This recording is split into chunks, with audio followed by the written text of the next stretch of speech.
In the quiet, tree-lined suburb of Maple Glen, Oregon, laughter used to pour from the Monroe family's white two-story home, like sunlight through the windows. 8-year-old Lily Monroe was the kind of girl who asked 100 questions before breakfast and named every bird she saw in the yard. She was curious, creative, always humming a tune or skipping over cracks in the sidewalk, like they were part of a game. Only she knew the rules too. But one summer night changed everything. Details were blurry for outsiders. A family acquaintance, the police said. A domestic incident. The newspapers were careful not to print her name. But behind the headlines and closed doors, the Monroe family was falling apart. After that night, Lily stopped speaking. Not just to the police, not to her therapist, not to her teachers or classmates, not even to her mom and dad. It wasn't immediate, but it was chilling in its finality. One morning, she simply didn't say good morning. She didn't respond to questions. She didn't nod or shrug or gesture. Her lips stayed pressed together, her eyes distant. Like a storm had swept through her body and taken her voice with it. Her mother, Carolyn Monroe, tried to stay strong. She put on a brave face at work, signed Lily up for art therapy, read articles on childhood trauma until her eyes ached. But the weight was unbearable. A silence echoed through their home, louder than any scream. "Can I just hear her say one word?" Carolyn whispered to Lily's therapist after their 5th silent session. "It's not about forcing speech," the therapist had said gently. "It's about rebuilding trust. Right now, her silence is her only safety." But time moved forward without mercy. The criminal case against the accused man slowly gained momentum. Prosecutors were adamant that Lily's testimony would be key. But how could they ask a child to recount the worst night of her life in front of strangers in a courtroom when she hadn't spoken in nearly 9 months? Lily's father, Dean, who had buried his own guilt under sleepless nights and rigid schedules, tried to offer solutions. "What if we record her at home?" he asked. "What if she draws it instead? Can't someone testify for her?" But nothing would hold up in court the way her own voice could. The prosecutor, a firm but compassionate woman named Alana Reed, knew the system well. "I've seen a jury flip on one sentence from a child victim," she told them. "They believe it when it's real, when it's hers, but she needs to speak." Pressure mounted. The court date was set for late September. The defense was already preparing to argue that Lily's silence made her unreliable, that a child so quiet could be confused, manipulated, or even coached. It was a cruel tactic, but not an uncommon one. Behind closed doors, Lily remained quiet but alert. She was aware of what was happening.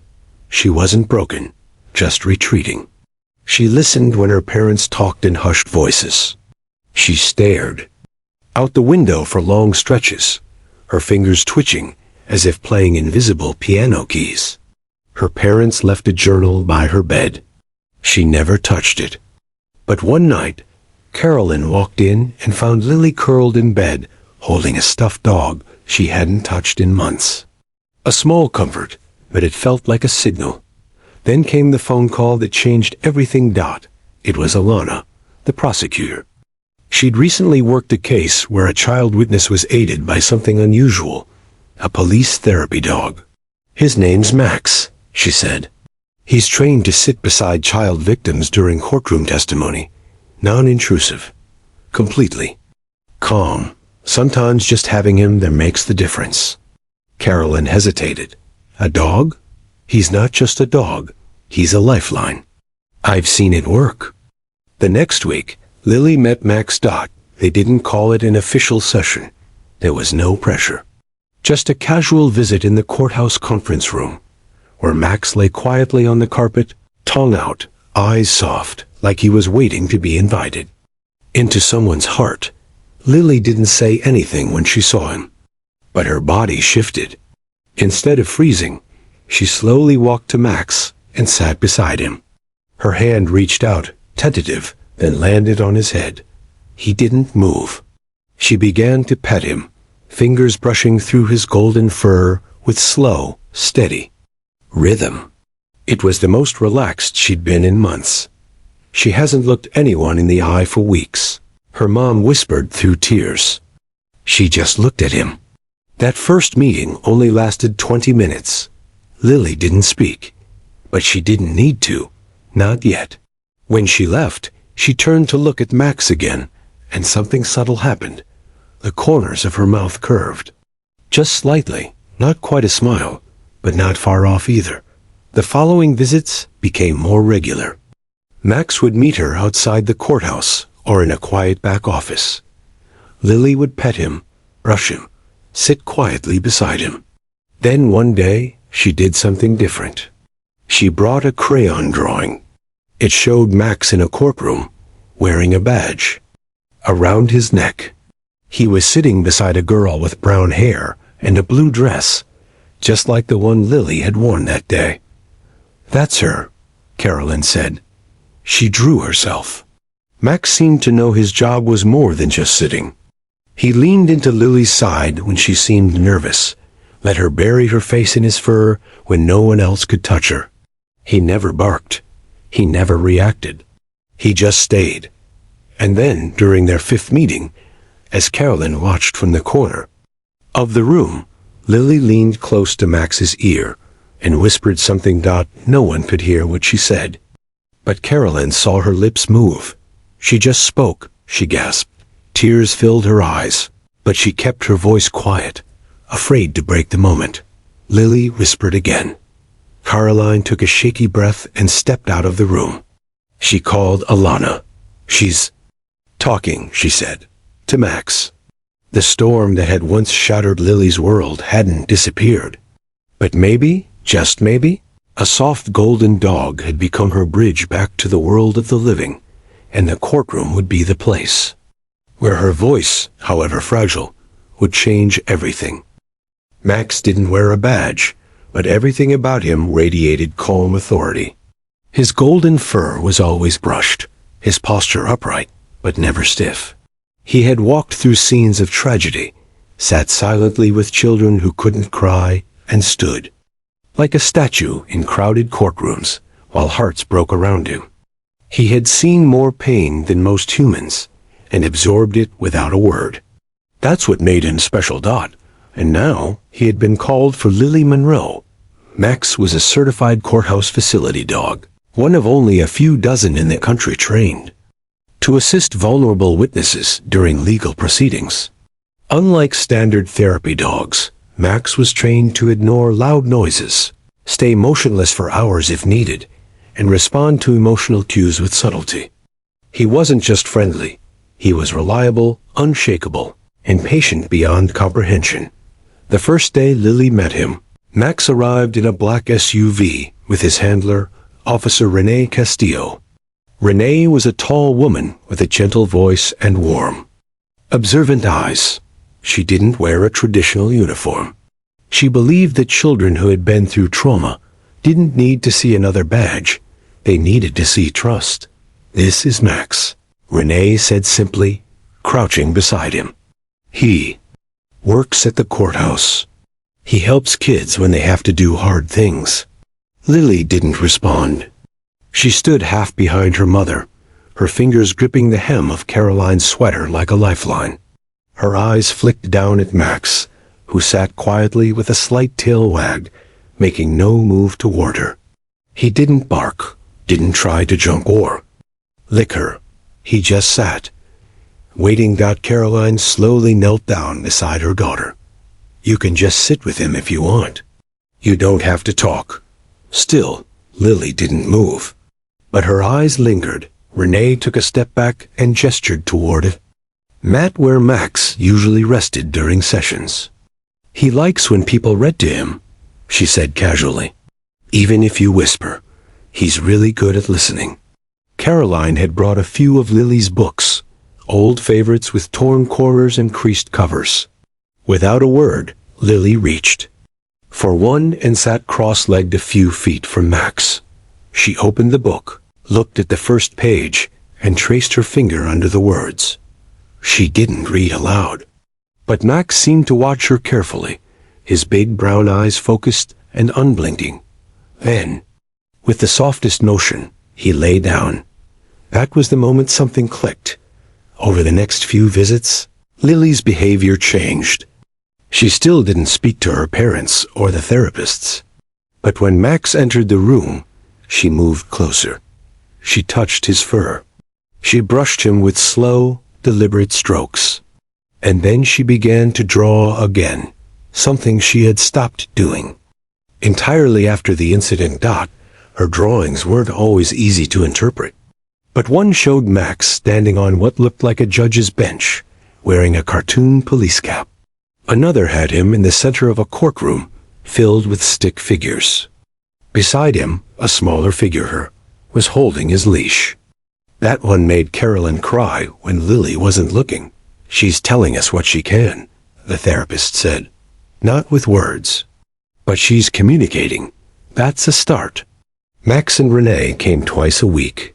Slowly, the room that had once filled Lily with dread, the back office in the courthouse, became a place she associated with peace. Max didn't ask her questions. He didn't expect her to explain. He just waited. And she, in her own quiet way, began to fill the silence. Then one afternoon, everything changed. It was a rainy Thursday. Lily arrived in a blue raincoat, her hood up, her hands in her pockets.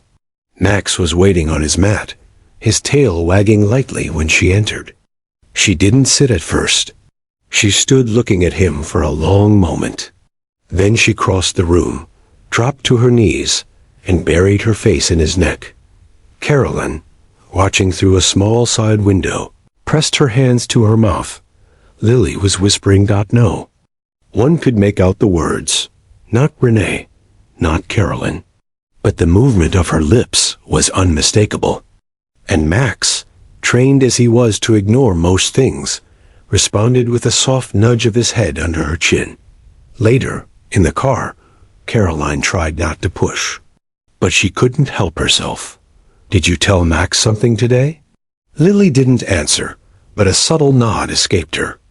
Then she looked out the window and whispered, "He listens better than people." It was the first thing she'd said aloud to her mother in 276 days. Carolyn blinked back tears. "Yes, sweetheart. He really does." The progress was slow, but it was real. Lily began whispering to Max during sessions, sometimes for several minutes at a time. Renee documented every breakthrough and shared the updates with Alana Reed, the prosecutor. "We may actually be able to get her on the stand," Alana said one day, stunned. "If Max sits beside her, if she treats him like the listener instead of the courtroom, we might pull this off." The idea seemed impossible just weeks earlier. Now it was becoming reality. The court had strict rules about emotional support animals, but Max wasn't just an emotional support dog. He was certified and approved for courtroom use. A motion was filed to allow him to sit beside Lily during testimony. The judge reviewed Max's record. Dozens of cases, never a disruption, universally praised. The motion was granted. Caroline stared at the court order with disbelief. "She's really going to do this?" Renee smiled softly. "She already is." The night before Lily was scheduled to appear in court, Caroline and Dean let her sleep in their bed, something she hadn't done since she was 5. They didn't speak much. Lily simply curled up between them, holding her stuffed dog in one hand and a drawing of Max in the other. "I'm scared," she said quietly in the dark. Dean kissed the top of her head. "You're allowed to be scared." Lily clutched the drawing tighter. "But Max will be there, so I'll talk to him." It was enough. As the sun rose on the morning of the hearing, Max was already waiting at the courthouse doors. Tail wagging, eyes calm, not just a dog, but something more, a guardian, a bridge, a silent protector for a little girl who had almost forgotten what it felt like to be her. Tomorrow, The courtroom would witness something unforgettable. But today, Lily was ready. The courthouse smelled of old wood and paperwork, the air thick with formality and fluorescent light. But in the small witness prep room tucked away in the building's quietest corner, something very different was unfolding, something soft, fragile, and deeply human. Lily Monroe sat cross-legged on the floor beside Max, the courthouse dog who had slowly, gently helped her reclaim her voice. Her fingers brushed his fur with the focus of a child threading their way through a maze. She wasn't speaking today, not yet, but she was close. Her eyes didn't dart or flinch anymore. She was present, grounded, listening, breathing, healing. A few feet away, Officer Renee Castillo sat silently with a legal pad in her lap, jotting notes without looking up.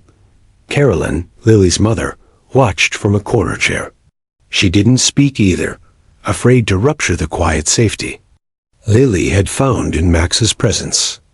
Everything in the room revolved around that dog, a quiet center of gravity in the storm of trauma. Lily looked up from her drawing and held it in the air. Max was in the center of the paper, drawn with orange and gold crayons, wearing a tiny blue police cap. Behind him was a courtroom. Conceded at the front was a stick-figure version of Lily, holding a leash. Everyone else, the judge, the jury, the lawyers, were only scribbles. But Max and Lily were bright, clear, and detailed. Renee smiled softly. "That's beautiful," she said. "Is that you and Max in court?" Lily hesitated. Then she nodded. It was her third drawing of Max in a courtroom. But this one had something new: words. Speech bubbles. Next to Max, a bubble read, "I'm here." And beside Lily, "I can tell you, but only if he stays." Caroline gently pressed a hand to her chest. For the first time in months, she didn't feel helpless. Her daughter wasn't just coping. She was communicating, and she was building something powerful from the ruins. That afternoon, Lily and Max walked together into the empty courtroom for the first time. It was a private visit arranged by the judge to help Lily get used to the space before the hearing. There was no jury, no reporters, no defendant. Just Lily, Max, Renee, and Caroline sitting in the back. The courtroom was cold, echoey. The ceilings loomed like a cathedral, and the judge's bench stood high like a throne. The microphone on the witness stand glared under the lights. It was, by design, intimidating. Lily gripped Max's leash tighter. "Do you want to sit in the witness seat?" Renee asked, her voice light and non-pressuring. Lily didn't answer. But Max padded forward and settled by the chair, curling into a comfortable position like he'd done it 100 times. Because he had, Lily followed. Slowly, she climbed into the seat. Her legs dangled. The microphone sat inches from her lips, but she didn't flinch. Max rested his head on her shoe. His body was still, his breath steady. Then, something extraordinary happened. Lily looked at Max and whispered, "It's really big in here."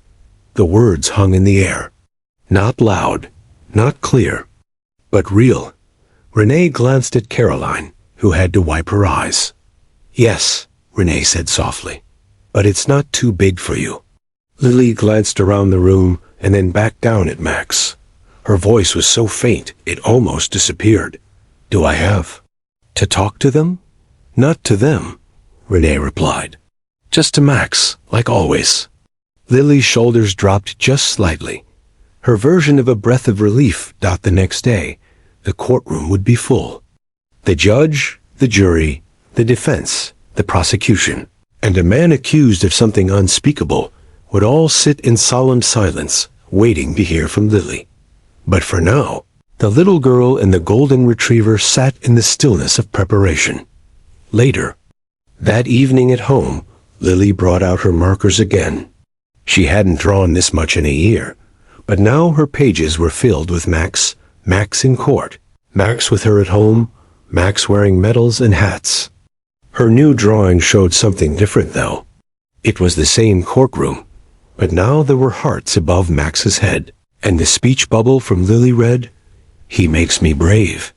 Dean knelt down beside her and said, "You know, Lily, Max helps you because you're already brave. He just reminds you." She didn't respond, but she didn't need to. The way she pressed the crayon just a little harder, the way her hand didn't shake like it used to, that was her reply. The morning of the trial dawned gray and overcast. Caroline packed Lily's favorite lunch, tucked a small plush version of Max into her bag, and braided her hair gently as soft music played in the background. Lily dressed herself in a navy blue dress and matching cardigan, her strong clothes, she called them. She didn't speak during the drive. She didn't need to. Max would meet her at the courthouse. As the car pulled up to the courthouse steps, Renee and Max stood waiting. Max wore his working vest. He was calm, still, focused. A dog in uniform. Not a soldier, but something close. When Lily stepped out of the car, Max walked forward. He didn't jump, didn't bark. He simply touched his nose to her hand and turned to walk beside her. Together, they entered the building. As they passed security, one of the guards, a tall man who had seen many courtrooms full of pain, bent down and whispered, "You've got this, kid." Lily didn't answer, but she smiled, a tiny, fleeting smile, and held Max's leash just a little tighter. In the hallway, outside the courtroom, she sat beside Max on a bench. Her name would be called soon. The judge had allowed for special accommodations. No press in the room, no cameras, and Max permitted to sit at her feet on the witness stand. But Lily wasn't afraid. Not anymore. Caroline knelt beside her. "You're not alone," she said. "And whatever happens in there, we're proud of you." Lily nodded. She leaned down and whispered into Max's ear. He didn't react. He just blinked slowly. Doors opened. A bailiff called her name. Lily Monroe stood up, straightened her dress, and walked into the courtroom, her hand resting gently on the leash of the one companion who had never once asked her to explain. Max followed, and the world, or at least that room, was about to change forever. The courtroom had changed.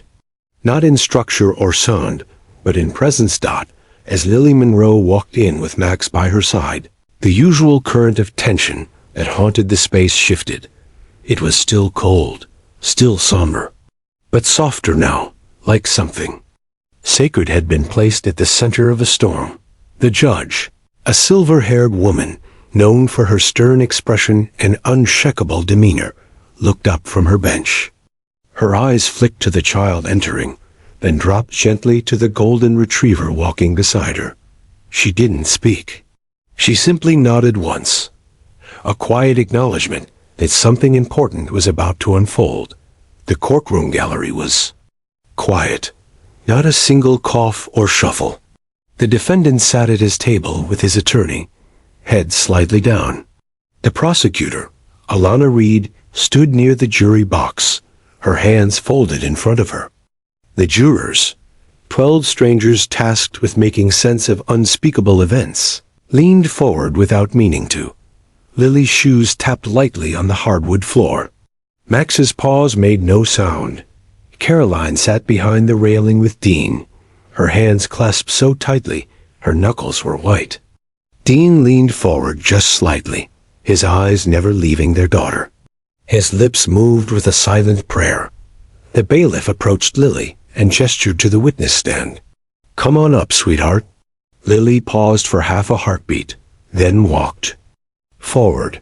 Max followed without hesitation, circling once before curling up at her feet. His head rested gently atop her right shoe. His body was warm, solid, real. The microphone sat like a tower in front of her. But she didn't flinch. The judge leaned forward. "Miss Monroe, I understand you'll be answering some questions today. I also understand you've brought Max with you for support." Lily gave a small nod. The judge softened, just barely. That's perfectly okay. You may speak directly to Max if you like. Alana stood. She took a moment to walk forward slowly, each step deliberate. She knew this. Moment wasn't about law or eloquence. It was about trust. And a child whose silence had once spoken louder than any scream. Hi, Lily, she said gently. My name is Alana. I'll ask you a few questions.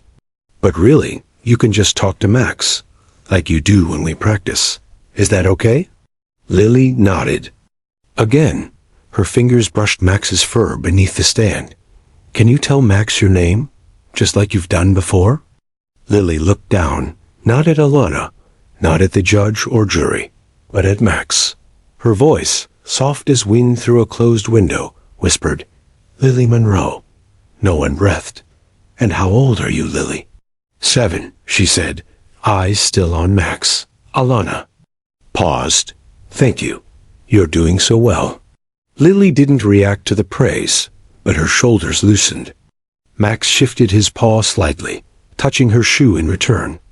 Alana gently continued, each question carefully shaped, not leading, not overwhelming. What kinds of things do you and Max do together? We read, Lily said, and draw. Sometimes. He just lays with me. When it's scary. Is it scary right now? Lily looked around for the first time. The courtroom. The defendant. Then back at Max. Not when he's here. Dean wiped his eyes. Can you tell Max why you're here today? Lily blinked. Her mouth opened, but no sound came. Max stirred just slightly and nudged her knee with his nose. Just once. She bent down, close to his ear. Because I have to tell what he did. Alana's voice was even softer now. Did someone hurt you, Lily? Lily's hand tightened on the edge of the witness stand. Max didn't move. His breathing was deep and slow. Lily stared at him, her voice barely there. Yes.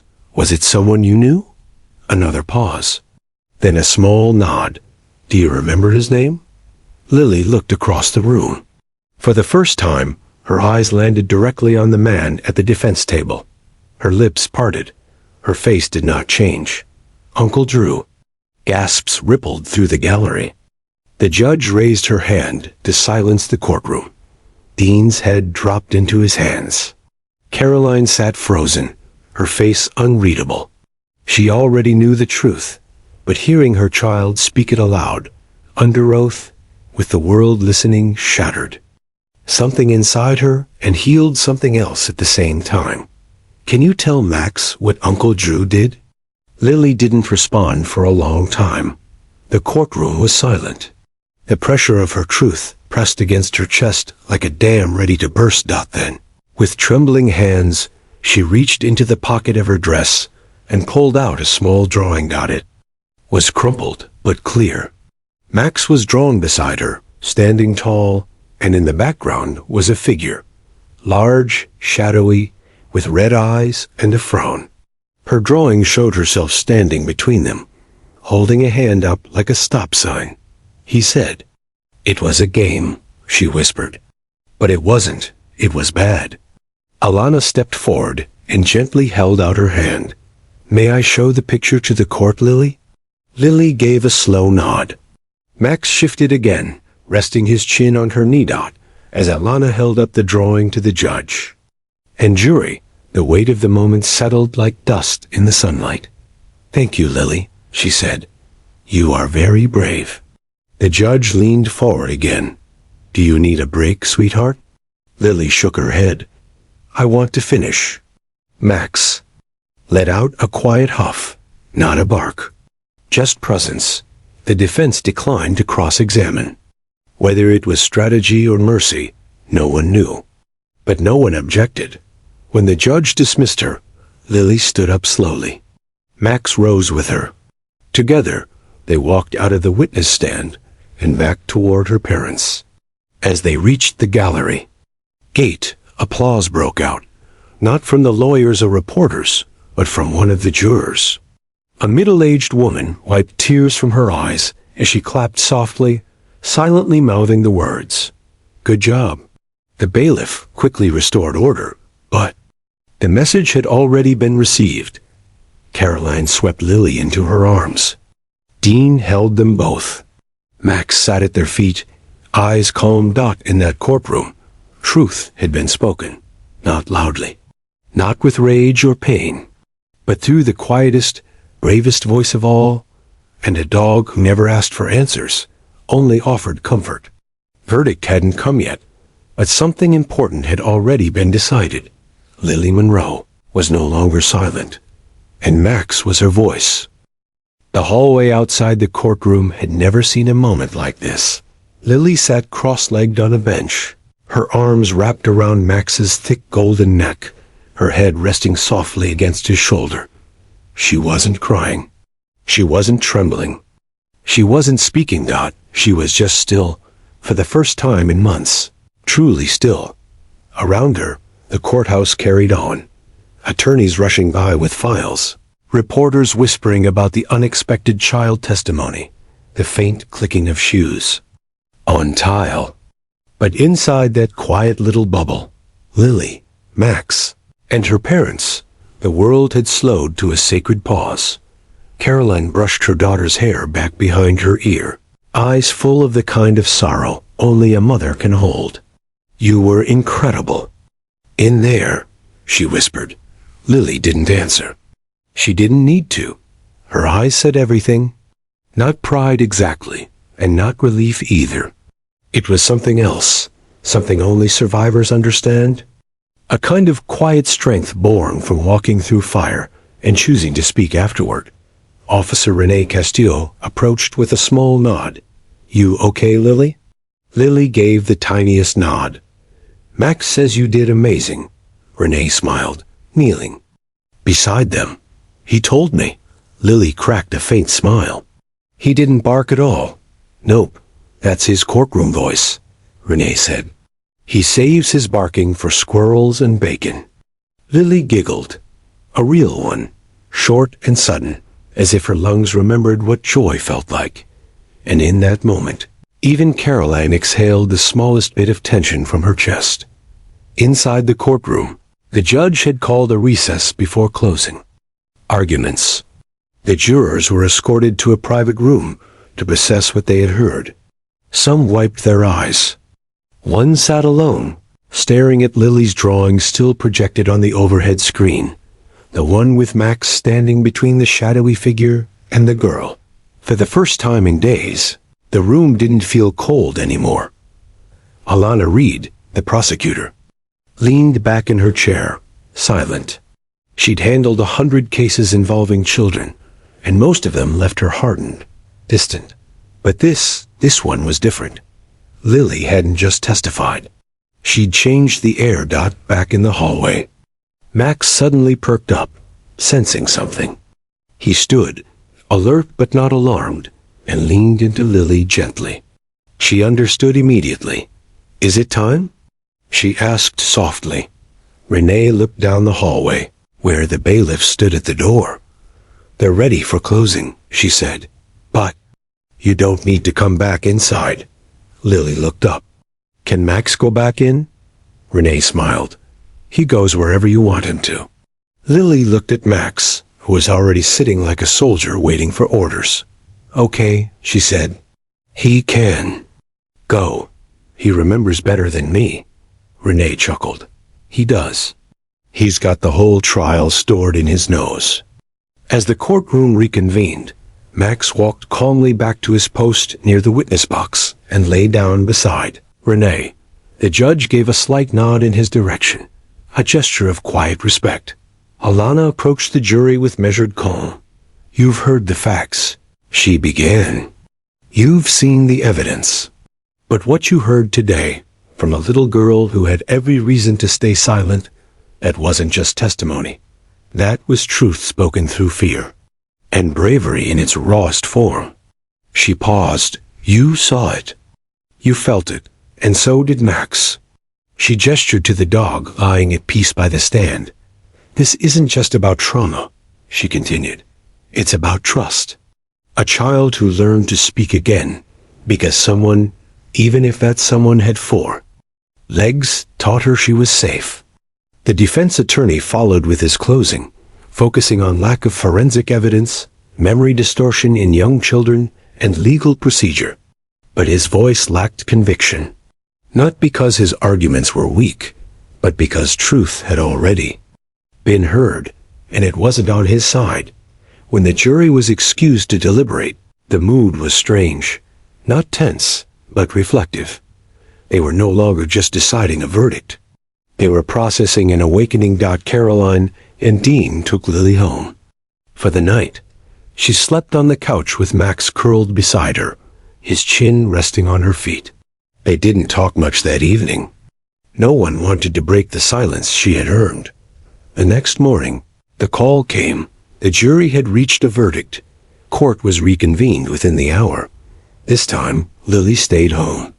Caroline didn't want her exposed to what could come, no matter the outcome. But Max went. He walked into the courtroom and sat in the gallery beside Renee, just as he had during so many other trials. Except now, every eye in the room looked at him with reverence, like he wasn't just a support dog, but a symbol. The judge took the bench. The jury entered. Clerk stood and asked the foreperson for the verdict. On the count of aggravated child abuse, the foreperson said, we find the defendant guilty. The words echoed. On the second count, sexual misconduct, another guilty. And on the third, unlawful endangerment of a minor, guilty. 3 charges. 3 convictions. Max lifted his head as if he understood. Outside the courthouse, the press waited for a statement. Alana approached the podium, her face composed but proud. We owe this verdict to the bravery of a little girl, she said, and to the unwavering presence of a courthouse dog who reminded her, and all of us, that healing often begins in silence. Later that day, when Lily was told the news, she didn't cheer or jump. She simply looked at Max and said, he heard me. Yes, Carolyn whispered. We all did. That night, Lily didn't sleep on the couch. She asked to go to her own bed. Max followed, curling at her feet like always. But this time, she didn't need to hold his leash. She simply rested her hand on his back and closed her eyes. And for the first time since her world fell apart, she dreamed of a future that wasn't broken. The days following the verdict brought a quiet kind of peace to the Monroe household, but it was far from the end of the journey. Lily woke in her own bed, sunlight spilling gently through the curtains. Max lay curled at the foot, his golden fur catching the light like a halo. For the first time in months, the shadow of fear was lighter. Yet, beneath the calm surface, new challenges waited, like ripples in a still pond, moving outward from a stone thrown long ago. Caroline sat at the kitchen table, sipping coffee, but lost in thought.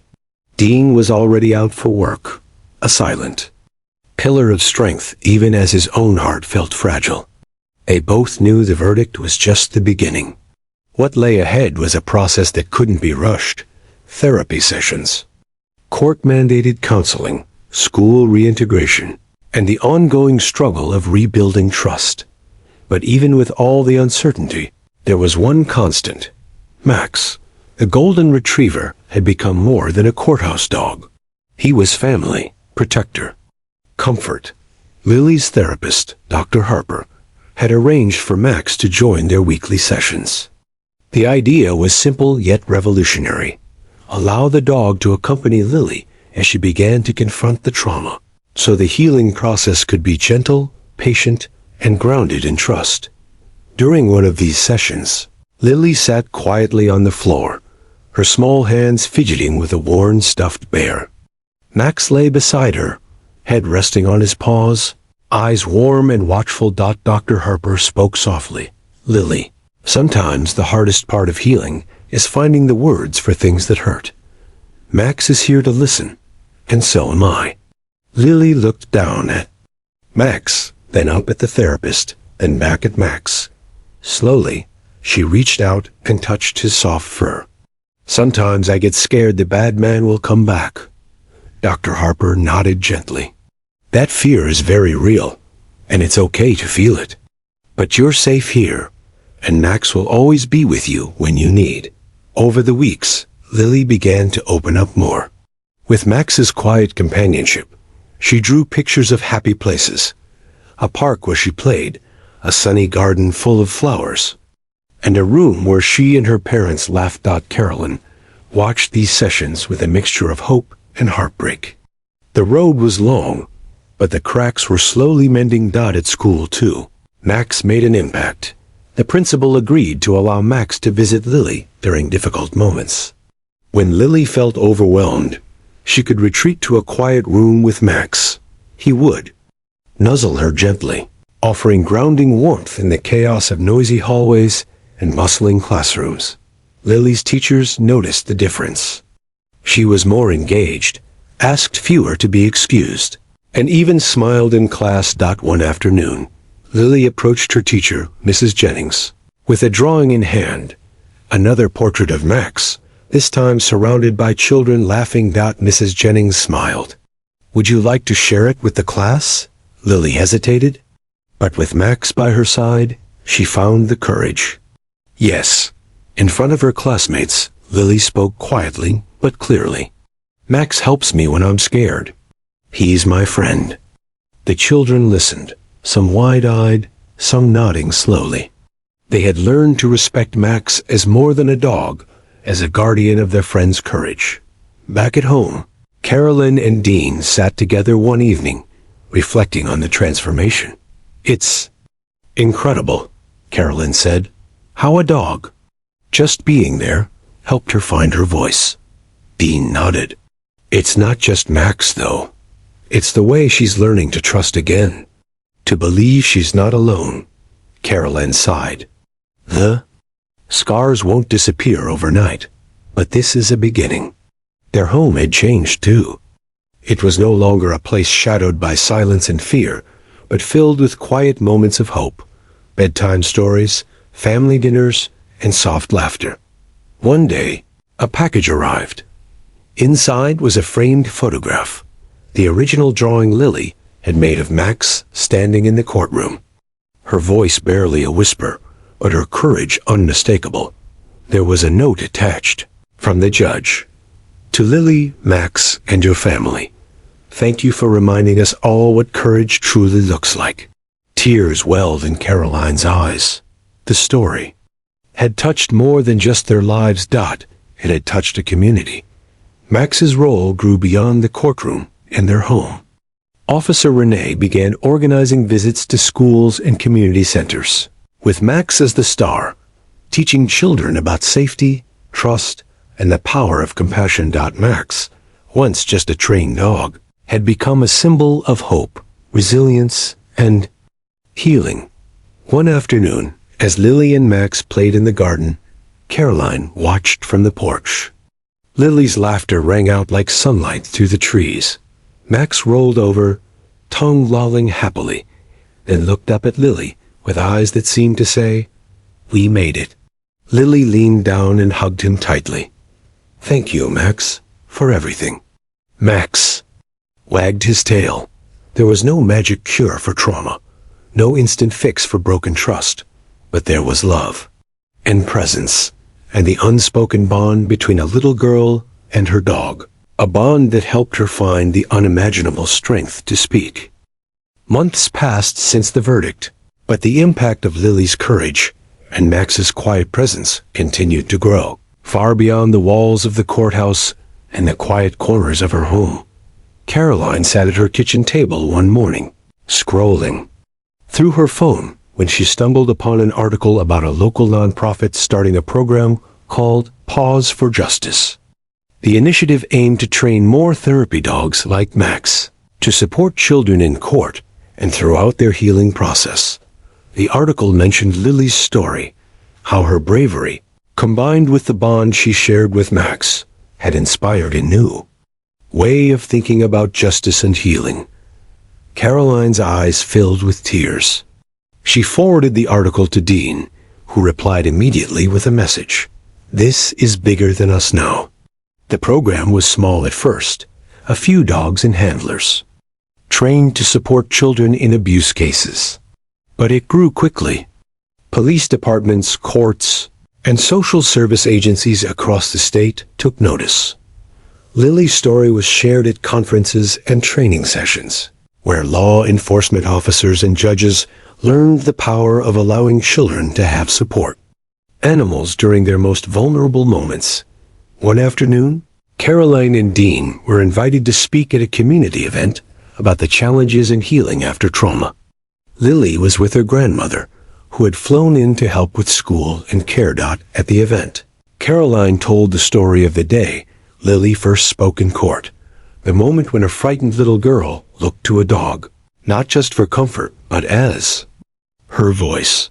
Dean spoke about the long road of recovery, the therapy sessions, the setbacks, and the breakthroughs. And then there's Max, Dean said with a smile, looking down at the golden retriever sitting quietly by Caroline's side, who showed us that healing isn't just about words. Sometimes it's about presence, love, and the simple act of showing up. After their talk, a woman approached Caroline with tears in her eyes. My daughter went through something similar, she said, but she never spoke in court. Maybe a dog like Max could have helped her. Caroline nodded. That's exactly why this work matters.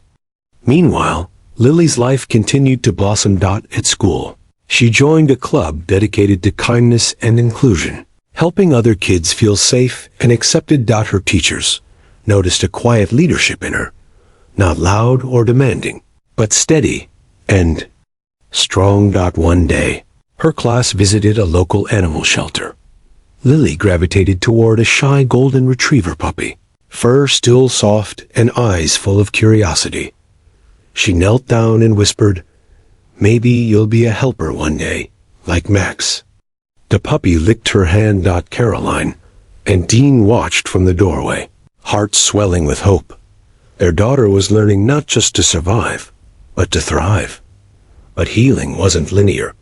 One evening, as Caroline tucked Lily into bed, her daughter hesitated.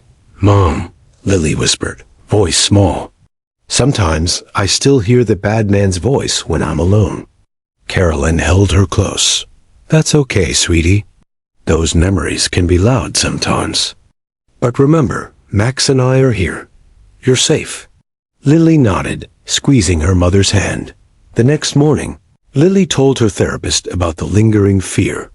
Dr. Harper suggested mindfulness exercises and gave Lily a small stuffed dog to carry when Max wasn't with her.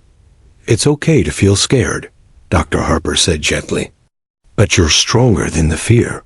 The months of therapy, family love, and Max's steady presence worked together, forming a shield around Lily's heart. One day, at a community center event, Lily surprised everyone. She stood on a small stage, speaking into a microphone, not just as a survivor, but as an advocate. "My name is Lily," she began, voice clear and confident. "When bad things happen, it's hard to talk about. But I had someone who helped me. Max, my dog. He helped me find my voice." The room filled with applause. Lily looked at Max, sitting proudly beside her handler, Renee. "I want other kids to know they're not alone. And that sometimes, all it takes is a friend, even if they have 4 paws." After the event, reporters approached Caroline and Dean with questions. "How did you know Max would be the one to help Lily?" Caroline smiled softly. "We didn't know at first. But when she looked at Max, we saw something change. She stopped shrinking. She began to heal." Dean added, "Sometimes the greatest heroes don't wear badges or carry swords.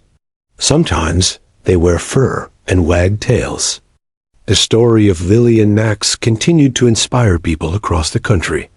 Communities reached out to start similar programs. Police departments began training dogs and officers to work together in trauma cases. And families like the Monroes found new hope in the power of connection. Through it all, Lily and Max remained inseparable, a testament to the unimaginable strength born from the simplest acts of love.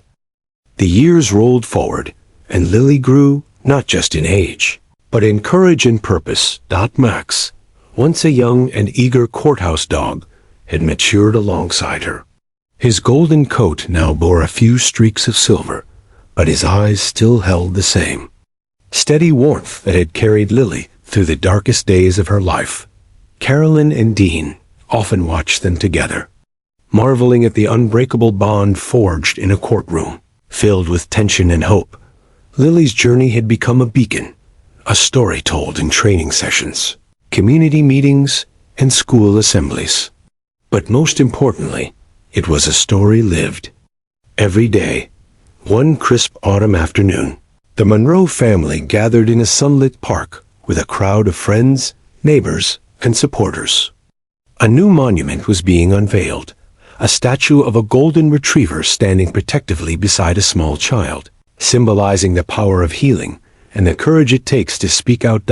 As the ribbon fell, Lily stepped forward, her voice steady, but soft. "This statue isn't just about me or Max," she said. "It's about every child who's scared to speak, every family who's fighting to heal, and every person who believes that kindness can change the world." Max sat quietly at her side, tail wagging gently, as if understanding the magnitude of the moment. Caroline's eyes brimmed with tears, tears of pride, relief, and the unspoken gratitude for how far they had come. After the ceremony, Lily was approached by a young girl, no older than 6, clutching a stuffed dog tightly. "You helped me," the girl whispered, shy but brave. Lily smiled, crouching down. "I'm glad. And remember, you're never alone." That was the heart of everything, the simple truth that courage could ripple outward, touching lives in ways no one could have imagined. Lily's school days continued, marked by success not just in academics, but in advocacy. She worked with organizations dedicated to child welfare, speaking at conferences, and helping to develop programs that paired therapy dogs with children in need. Max, now officially retired from courthouse duty, had a new role as a therapy dog in residence at the community center. Children would gather around him, some hesitant at first, but all comforted by his gentle nature. One evening, after a particularly rewarding day at the center, Carolyn and Dean sat with Lily and Max on the porch. "Do you ever think about that day in court?" Carolyn asked softly. Lily nodded. "Sometimes. It feels like a lifetime ago." Dean smiled. "And yet, it was the start of everything." Lily looked at Max, who rested his head on her lap. "I don't remember everything," she admitted, "but I remember how Max made me feel safe." "That feeling is the most important thing," Carolyn said. Time had taught them all that healing was not a straight path. There were moments of doubt, days when the past crept in like shadows. But there was also growth, joy, and resilience.